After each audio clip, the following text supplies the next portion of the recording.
Hey everyone, and welcome to Project Premium Harvest. My name is Matt. In today's video, I'm going to be going over my portfolio for the third week of 2025. I'm going to talk about all the distributions I received from my high income ETFs. We're going to look at what the portfolio looks like, how much HELOC loan I have remaining for the project, and then we're just going to discuss all of my holdings for this video. As you guys can see, my portfolio is currently valued at $96,880.53. Right. If we look at the past week, it has recovered about $7,000, which was quite significant. It's been trading. The S&P 500 has been trading pretty bad lately because the jobs report came out. Numbers were too high so that the Fed didn't drop the interest rates. However, there's new optimism with the new administration coming. So we don't know if that's going to be a good thing or bad thing. But if we look at what happened on November 5th, the S&P 500 was definitely trending higher. So I'm thinking maybe the same thing's going to happen. That's why I did a 2-year leap whenever the S&P 500 dropped to 590. I didn't think it was going to drop any lower than that, but then it did because of the jobs report. Let's take a look at this call. It's a leap, right? And currently the leap is, in the last day, it's up $552 because the market's recovering. And then all time had this open for about 2 or 3 weeks, I believe, and it's up $264. I'm going to probably hold this until next week, Tuesday. So I'm thinking on Tuesday, the markets are going to go higher. Once the S&P 500 hits, I would say like $600 a share, 600 or like maybe 603. I'll probably sell out of that call for maybe like $500 to $1,000 range. Right. But let's go back to the rest of my portfolio. Right. And just kind of discuss what I'm doing in it. So that was the options. I only run options in leaps, which are 2 years out. I don't like running anything shorter. I don't like doing weeks. I don't like doing months. The amount of time for you to make your money off of it, I don't think is enough. If the market goes sideways and you had conviction something was going to go be bullish and then it goes bearish, well, guess what? You lost some money. So for me, I rather have a longer time frame so that I can make sure I lock in the money, because I think the S&P 500 will always go up. So every time it dips on the second red day of like a kind of like a dip time. So if it dips one day red, I'll watch it. But then if it dips a second day, that's usually when I buy a leaps and then let it run. Right. So that's kind of how I run my options. But for nvdy, let's see, nvdy. So I have 1,500 shares. The way I operate nvdy is I don't reinvest any of the money back into nvdy or any other funds. My nvdy premiums are strictly for paying back my HELOC loan. In January, I got about a $1,300 premium. I took that money and then threw it to pay back the HELOC loan. And then for my round hill payers, let me zoom in so you guys can see better. Let me move this over. And so for my round hill pairs, I have rdte and xdte. So for rdte, I have about 1,420 shares. I currently reinvest all of the way I'm operating 2025 is I'm reinvesting all of the premiums that are below my cost basis, right? So the second the share price goes above my cost basis, I'm pulling that money and I'm putting into different investments. And then for xdte, I own about 1,170 shares. Same concept. I will only reinvest into this fund as long as it's below my cost basis. Anything higher than that, I'm not reinvesting back into it. I might change my mind later down the line, especially if these funds keep going up. But ideally, so I can get shares at a better cost basis, I'm buying them below what I purchased them for. So ymax, I didn't want to click in there. But for ymax, I have about 1,080 shares of ymax. Same story, reinvesting all the shares. Same thing for ymag, I have about 1,030 shares. And the way I have my account broken up is I have 3 tiers, right? So my nvdy is my offensive. I'm going to get a ton of money because it's a single stock high income ETF. The premiums are going to be higher than a fund that has a bunch of high income ETFs in it, right? So nvdy will always pay me more than whatever ymax and ymag are going to pay, but it's a more volatile fund and it's just as much as nvdy does, right? So that might not be a good thing, right? Roundhill, on the other hand, I think of them as like a tier 2 type of fund where the NAV doesn't appreciate as much, but the premiums are pretty good and it doesn't fluctuate too much. For ymax, ymag, I definitely think I would call them the tier 1. They're very volatile. They're yield max. The whole point of yield max is that they pay you the amount of premium for the time decay. So they're not necessarily caring about the share price. They're going to try to maximize the amount of premium they're going to pay you.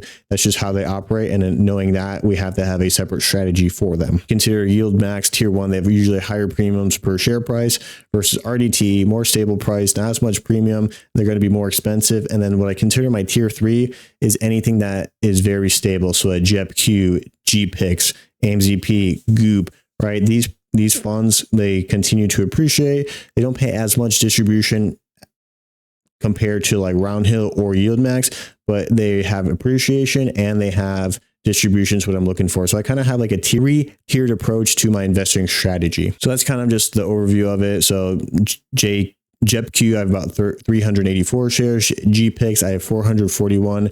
amzp, I have about 1,227 shares. And goop, or my tier 3 type of distribution income, like jepq, gpix, amzp, goop, I'm reinvesting all of these. This are kind of like a long-term.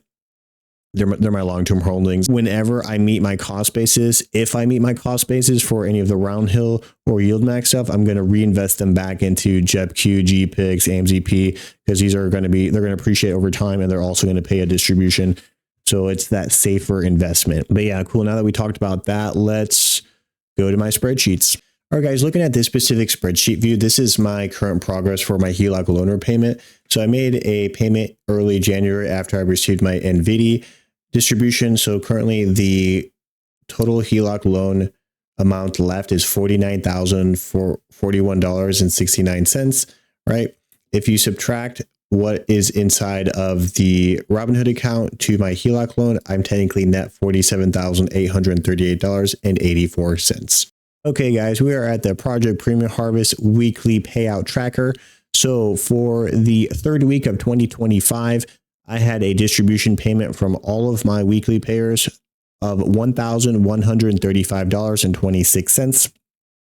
If we look at the account total, this is everything I'm currently investing in my Robinhood account. I have about $209,000 in margin, and the rest is all of my remaining money, right? So as you guys can see, the trend for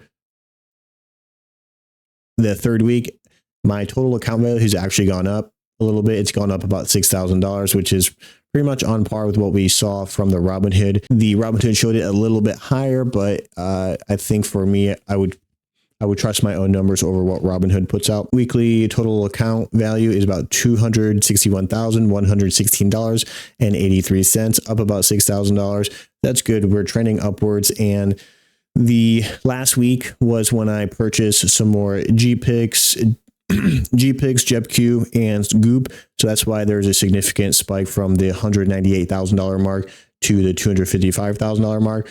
So moving forward, anything from $255,000 and up or down, that's usually the touch point we're going to work off of to determine if this project is going up and appreciating value or depreciating in value. Cool. So now I'm going to go over the individual holdings and how they've been performing over that time period. So for xdte, the account value is showing at $59,370.09. And my premium that I received from xdte was about $431.22. For rdte, my account value for rdte was $58,117.17. And the weekly payment from rdte was $531.45. So that's kind of what I expect the average to be for xdte and rdte. It's about like that, somewhere between 25 and 36 cents. I think when I did the numbers for the Can You Retire On video, I think xdte's averages at like 24 cents. So so for the ymax weekly value, we're at $18,138.73. We definitely have gone up about $400 since January 10th, right? So it's a good thing we're seeing the market recover a little bit and we're starting to trend a little bit higher. We have not made a full recovery from the January 3rd, which was our highest point, that $18,368, but we're definitely on our way. This number for this January 17th, I haven't reinvested the premiums and the distributions. So once I get that $150, it still won't reach this number, but it's going to get close. So for the ymax weekly premium, so I only made $121 from ymax. Not too great. I think it was like an 18-cent distribution. Nothing to write home about, but it is what it is. And let's go to ymag. Ymag, the share price has definitely appreciated a little bit. So we're at the weekly values at $19,439.23. We have increased about $400, maybe like $380 since last week. So we're trending upwards, but we still haven't recovered from our January 3rd numbers. We're still down about $560. And the ymag premium was pretty abysmal. I think it was like 5 cents a share. And so with that being said, I made $51.59. Nothing to write home about, but that pretty much wraps up all of my distributions for the week. We talked about the portfolio, what I'm invested in, how much premium I made. Let me know what you guys think. Hope you guys enjoy your journey out there. Have fun out there. Matt out. Love you. Bye.